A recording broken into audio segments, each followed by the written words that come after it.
Operating side of a field day type setup here. Portable setup with West Valley Amateur Radio Club. We have about 4 stations set up. We're using a Swan 350 to a 15-meter portable quad up about 20 feet, 2-element quad. So how do you copy? K8ZLS in Livonia, Michigan. This is WA6LXN Portable 6.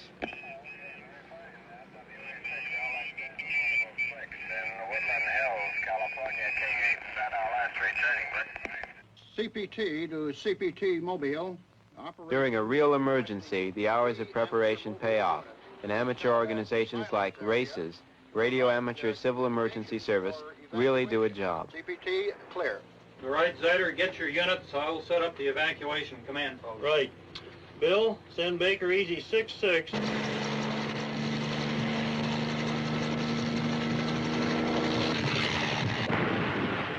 The bigger the emergency, the more important amateur radio becomes. A few years ago, a tremendous earthquake up in Alaska sent a tidal wave crashing into the coast near Anchorage, among other things, wiping out just about every normal means of communication. You may have seen some of the TV reports.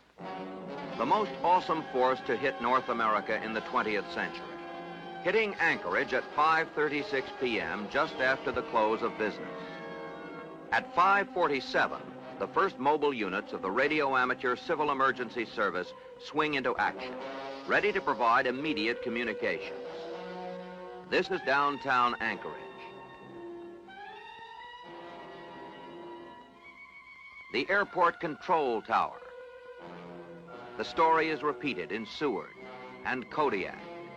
All over Alaska, ham radio volunteers provide vital links in rescue communications.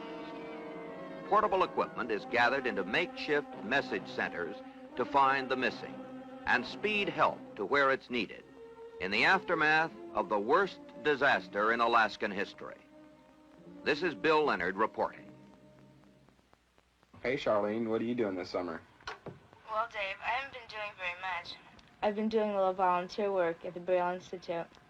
But aside from that, I've been looking around for a job that pays a little bit. What have you been doing?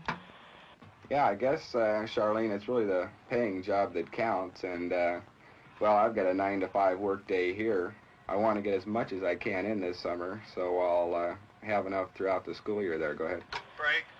Who's the breaker? A lot of young hams helped out during the Alaskan earthquake, as they do during every emergency. But most of the time, we just enjoy hamming, getting together on the air, keeping up with old friends and meeting new ones, talking about your new rig, the latest DX station you talk to halfway around the world, dates, jobs, whatever comes to mind. XZ, located in central Los Angeles, and the handle is Gene. Great, easy, Nancy, energized. Wondering if one of you could give me a signal report, please. Over. Yeah, hi, Gene. My call is WB6FFE. And my name's Charlene, and I'm here in Hollywood, not far from here. Some of the conversations get pretty casual, but we do keep a written log of every contact. It's one of the FCC requirements, and it's also a valuable diary of all your ham activities. And, how do you copy me down there, Gene? Go ahead. No S-meter on the receiver, the S20R, but you must be pretty strong because you're giving in a good rumble here. Go ahead. Break. Who's the breaker? This is WA6RIZ. The name here is Roy. Okay, Charlene, I heard you in there, and I was just wondering if you're down at that Westcar picnic last weekend. I was down there with Steve, WA6NQK, and I think I saw you out there pulling the names out of the hat for the drawing they had there. Go ahead. Oh, yeah, Roy, that was me. I was down there with John and Dave. They're also in here. Hi, John. Rag chewing is great fun, but hams have lots of different ways of enjoying the hobby. Some of them are pretty wild.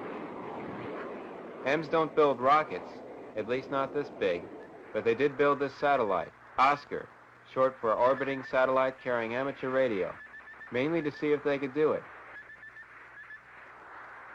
Hams all over the world got the message. W6ORG, this is WA6EPX, audio and video. Okay, that should be coming in on you there. I'll try and zoom in on this thing. And here's another way to do your thing, ham TV. Actually, it's not as unusual as you might think. There are several hundred ATV operators in this country. It's only natural. Amateurs were pioneers in the development of television, as they have been in many other areas. A couple of good high-power transistors, and I think it'll put out a good picture in the sheriff's helicopter for us there, New Year's. So with that, I got to get back to it, Rudy. I got to sling some more solder on this thing, and nice seeing you again on there, Rudy, and we'll check with you later. WA6EPX, W6ORG. W6ORG, this is WA6EPX. Tom didn't go out and buy all this gear either. He scrounged around for the parts, a lot of them surplus, and put everything together himself. There's a special kick you get from home brewing your own equipment and seeing it work. What is the maximum